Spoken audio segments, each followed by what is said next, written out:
యోగాతో బరువు తగ్గటం సులభం కేవలం 21 రోజుల్లో.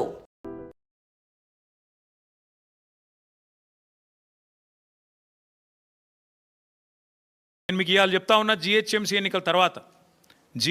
ఎన్నికల తర్వాత కాంగ్రెస్ ప్రభుత్వం ఫ్రీ వాటర్ స్కీమ్ కూడా రద్దు చేస్తుంది, రాసి పెట్టుకోండి. ముఖ్యమంత్రి గారి మనసులో మాట బయటపడ్డది. ఇవాళ మేము సిన్సియర్గా ఏదైతే ప్రయత్నం చేశామో దాన్ని కొనసాగిస్తాం. మీరు ఏదైతే ఇవాళ లూటీకి పాల్పడుతున్నారో దాన్ని కూడా అడ్డుకుంటాం. ఎందుకంటే తప్పకుండా మేము బీజేపీని కూడా అడుగుతున్నాం. మేము అడిగినాము భారతీయ జనతా పార్టీ వాళ్ళని, ఇన్ని స్కాములు జరుగుతుంటే మీరు ఎందుకు మాట్లాడతలేరు అని అడిగినాం. మీరే చెప్తారు ఆర్ఆర్ ట్యాక్స్ అని, మీరే చెప్తారు ఇంట్లో దోపిడీ అందులో దోపిడీ అని, మరి ఎందుకు విచారణకు ఆదేశిస్తలేరని అడిగినాం. ఇక కారణాలు వాళ్ళే చెప్పాలి.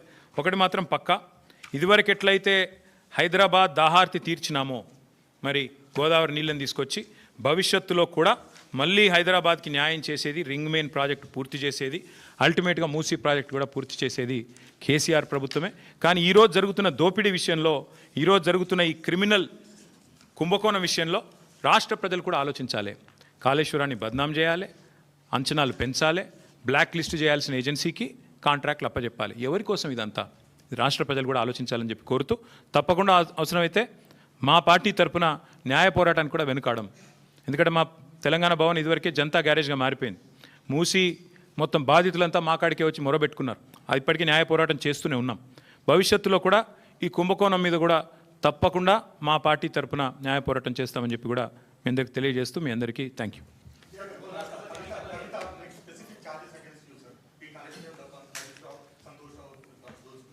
See Rahul, I'll tell you one thing.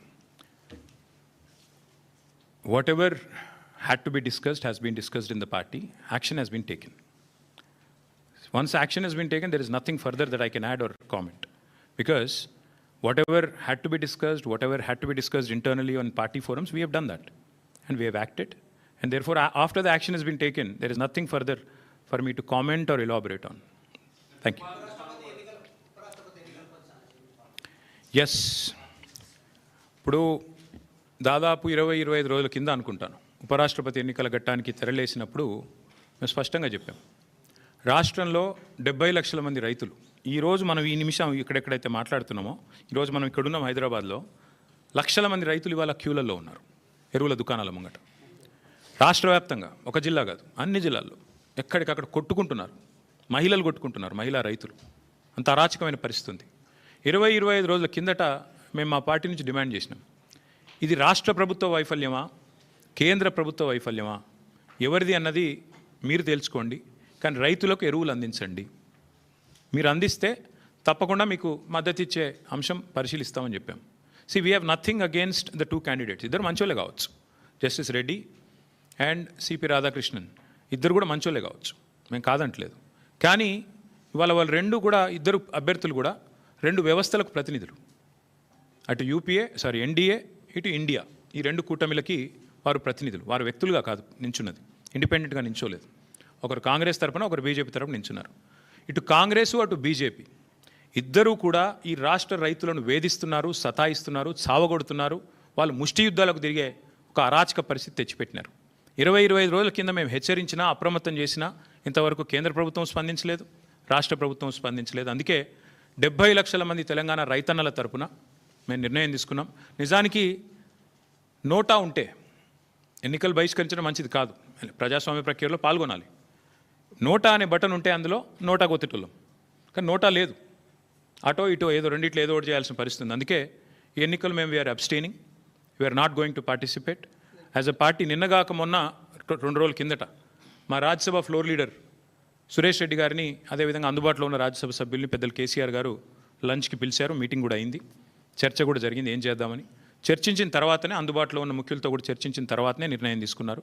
ఈ ఎలక్షన్లో మేము ఎవరికి కూడా సబార్డినేట్ కాదు, ఎన్డీఏ సబార్డినేట్ కాదు, మేము ఇండియా సబార్డినేట్ కాదు, మేము తెలంగాణ ప్రజలకు సబార్డినేట్ అంతే. కాబట్టి తెలంగాణ ప్రజల పక్షాన వారి బాధను వ్యక్తం చేయడానికి ఇది ఒక వేదికగా వాడుకుంటున్నాం. తెలంగాణ రైతుల పక్షాన ఈ ఎన్నికల్లో మేము పాల్గొనబోట్లేదు, వీఆర్ గోయింగ్ టు అబ్స్టైన్.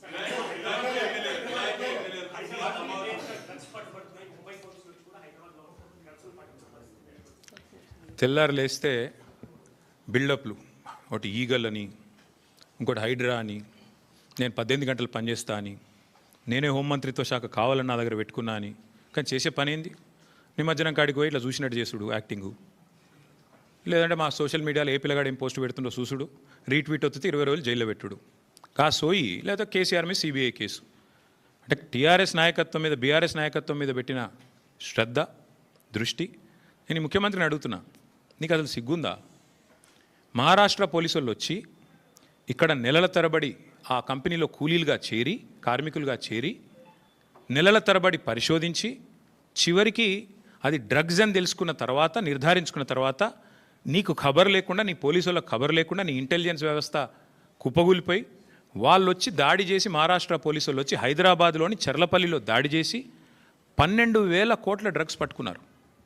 నేను ముఖ్యమంత్రిని అడుగుతున్నా, నీకేమైనా ముడుపులు ముట్టినాయి ఇలా? 12,000 కోట్లు 21 నెలల నుంచి ఏం చేస్తున్నావు? నీ ఈగల్ ఏం చేస్తుంది? నీ హైడ్రా ఏం చేస్తుంది? నీ హోంమంత్రిత్వ శాఖ ఏం చేస్తుంది? నీ పోలీస్ ఇంటెలిజెన్స్ ఏం చేస్తుంది? ముడుపులు తీసుకోవడంలో బిజీగా ఉన్నారా? ఎట్లా? హైదరాబాద్లోని చెర్లపల్లిలో 12,000 కోట్లు. ఇది భారతదేశంలోనే రెండవ అతిపెద్ద డ్రగ్స్ ఇప్పటిదాకా దొరికింది. ఇదివరకు ఒకసారి గుజరాత్లో దొరికింది 21,000 కోట్లు, ఇప్పుడు రెండోసారి 12,000 కోట్లు. సిగ్గులేని విషయం ఏంటంటే, సిగ్గుపడాల్సిన విషయం ఏంటంటే, మన పోలీసులకు ఖబర్ కూడా లేదు. మహారాష్ట్ర పోలీసుడు వచ్చి దాడి చేసేదాకా మన పోలీసులకు ఖబర్ కూడా లేదు. ముఖ్యమంత్రి గారికి ముడుపులు అందినాయి అనేది నా అనుమానం. అందుకే చూస్తున్నట్టు వేయండేమో, లేదా ముఖ్యమంత్రి బిజీగా ఉన్నాడేమో. ఏది ఎవడు రీట్వీట్ అవుతుండు వాని మీద కేసు పెట్టుర్రి, ఎవడు పోస్ట్ పెడుతుండే వాని అర్జెంట్ లోపలేయండి, లేదా గణేష్ కాడ పోయి కొద్దిగా స్టంట్ కొట్టినట్టు చేద్దాం, అక్కడ కేసీఆర్ పాటలు బాగా పెడుతురు, పోలీసు వాళ్ళు డీజే బాక్సులు గుంజుకోవాలి, యాంప్లిఫైర్లు గుంజుకోవాలి. గదే పని ఏమున్నది ఇవాళ పోలీసు వాళ్ళకి రాష్ట్రంలో పని? పాపం పోలీసు వాళ్ళ బండ్లలో డీజిల్ దిక్కులేదు. మేము మమ్మల్ని అరెస్ట్ చేస్తుంటే హరీష్ రావు గారు అడిగినారు, ఏమైనా నీకు టీఏ వచ్చిందని అడిగారు. పాపం ఆయన నవ్వుతుండు పోలీసు ఆయన. డిఏ వచ్చినాదా, టీఏ వచ్చినాదా, మీ బండ్లలో డీజిల్ అని వస్తున్నాదా అంటే చెప్పలేకపోతున్నారు, పోలీసు వాళ్ళు నవ్వుతున్నారు. అట్లాంటి పరిస్థితి ఉన్నది వాళ్ళు. అందుకే ఈ రాష్ట్ర హోంమంత్రికే ముడుపులు అందినట్టుగా నాకైతే అనుమానం ఉంది.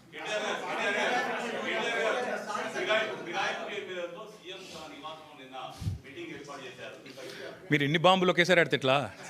అయితే బ్రదర్ సింపుల్, ఇందులో ఏం చర్చ చేయాల్సిన అంశం కూడా ఏం లేదు. వాస్తవం ఏంటంటే already the PCC president has turned approver.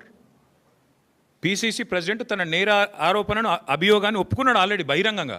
Oh TV చర్చలో పీసీసీ ప్రెసిడెంట్ గారిని అడిగినారు, ఏమండి ఎమ్మెల్యేలు చేరినారు అంటే, అవును చేరినారు మా కాంగ్రెస్ పార్టీలో అని చెప్పిండు. ఇక నేరాంగీకారం జరిగిన తర్వాత విచారణ ఎందుకు? ఇంకా చేసేదేముంది? PCC president has turned approver.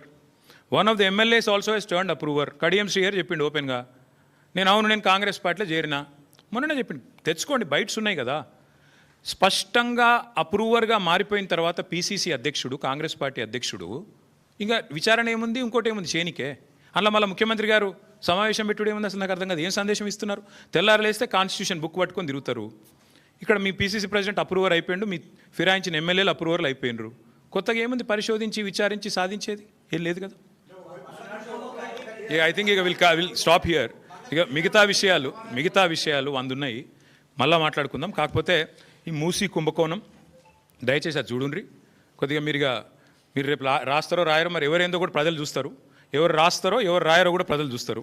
ఎవరికి ఏం ఒత్తిళ్ళు ఉన్నాయో, ఏ సంస్థలకు అడ్వర్టైజ్మెంట్ల వల్ల మీరు పడుతున్న ఇబ్బందులు ఏంది, ఎవరికి తొత్తులుగా ఉన్నారు, ఇవన్నీ కూడా తెలుస్తాయి ప్రజలకు. రాష్ట్రాల సంగతి, రాయనుల సంగతి కూడా ప్రజలు ఆలోచించాలని నేను కోరుతా ఉన్నాను. ఎందుకంటే ఇంత వివరంగా చెప్పినాక ఇన్వెస్టిగేటివ్ జర్నలిస్టులు, మా సోదరులు రాస్తారా రాయరా, మీ యాజమాన్యాలు ఒప్పుకుంటాయా ఒప్పుకోకపోవా, మీరు రాసిన ఇవన్నీ కూడా ప్రజలు గమనిస్తారు. ఎవరు ఎటువైపు ఉన్నారో కూడా ప్రజలు చూస్తారు. Thank you. మేము బరాబర్ చూస్తాం, ప్రజలు ఇంకా ఎక్కువ చూస్తారు.